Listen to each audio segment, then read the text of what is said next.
this stage it's useful to think about what it is we're actually aiming to make. We're aiming to make a human skull, first and foremost, and onto that we're then going to add and sculpt the features of the human head. But if we don't think about the skull first, then we can quickly get ourselves distracted by features which, if we draw them too soon, things like the lips and the nose and the eyes, we can miss the underlying structure that dictates what form the human head takes. And our bone structure is really important. And if you look at the skull here, you can see that the whole of the head, the whole of the skull fits into a box almost. It's as wide as it is tall. And I have now joined my two pinch pots together, but what I've ended up with is an egg. And we're not looking to sculpt an egg, so I've got to manipulate that clay now so that it takes on more of this structure and appearance of the skull. So I'm just going to lay that into the background, prop him on there.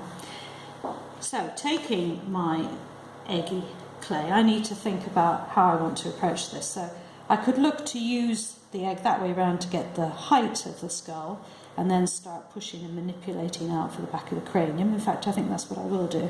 But you could, if you felt that yours worked better that way around, you could start manipulating it that way, pushing it in, pulling down the chin there. So it's up to you really which way around you want to do it, but we have to get that more square shape into it. So I'm going to do it this way. I'm going to manipulate this now. So this is pushing in to become a little bit more of a square shape.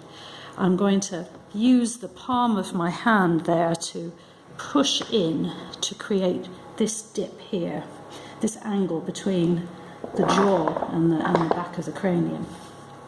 So I'm dipping in, pushing in like so. You can see how I'm beginning to manipulate it.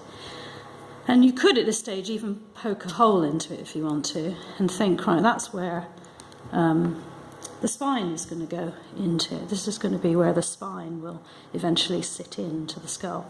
And then once I've done that, I can then push in with my fingers. Even though I've got some paper inside, I've still got some space to manipulate with my thumb and fingers to push the back of the cranium out to make that rounded shape. And then from here I can push and prod inwards to make the narrow shape of the jaw. I'm aiming to get that narrow jaw into there. It's fallen apart, his head's come off, never mind. And you can see now that I've got something, it looks starting to look a little bit like a helmet. One of those over the head helmets. So I've got the front of my face here. I've got here is the back